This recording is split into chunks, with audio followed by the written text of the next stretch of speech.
Salut les amis et bienvenue sur votre chaîne pour une toute nouvelle vidéo. Sanctions envers Moscou, comment Moscou profite de ces sanctions pour s'enrichir. Le gaz et le pétrole russe sont décidément impossibles de s'en défaire.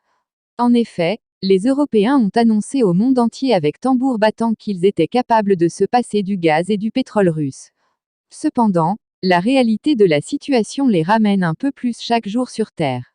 Ainsi, le site internet www.geo.fr dans un article publié ce 29 avril 2022 sous le titre En pleine guerre en Ukraine, la Russie continue de s'enrichir grâce à son gaz et son pétrole, nous informe que depuis le début des hostilités en Ukraine, la Russie a gagné 63 milliards d'euros en vendant du gaz, du pétrole ou du charbon, d'après un rapport publié jeudi 28 avril par les experts du CREA.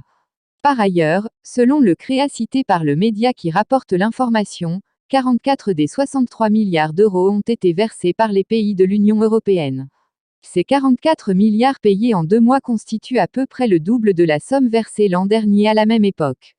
Ainsi, l'Allemagne à elle seule a versé 9,1 milliards d'euros, l'Italie 6,9 milliards d'euros, la Chine 6,7 milliards d'euros, les Pays-Bas 5,6 milliards d'euros, la Turquie 4,1 milliards d'euros, la France 3,8 milliards d'euros. Mais ce qu'il faut noter est que les sanctions, ayant privé le marché d'une importante quantité de ressources, cela a eu pour conséquence l'envolée des prix sur le marché. Leur hausse a permis à la Russie de compenser la baisse des exportations. L'Inde, l'Égypte ou la Chine ainsi que plusieurs autres pays ont commencé à augmenter ou ont augmenté leurs importations d'hydrocarbures russes. Certainement que les sanctionneurs n'ont pas vu venir ce état de fait, ce qui laisse croire que loin de ce que les médias européens veulent nous faire croire, la Russie a plusieurs coups d'avance économiques et peut être même militaire sur l'Occident. Mais la véritable partie ne fait que commencer car la plupart des pays sur lesquels les Européens comptaient pour se ravitailler en gaz et pétrole, ont essuyé une fin de non-recevoir. Or, il ne faut pas oublier que les Russes sont de très grands joueurs d'échecs.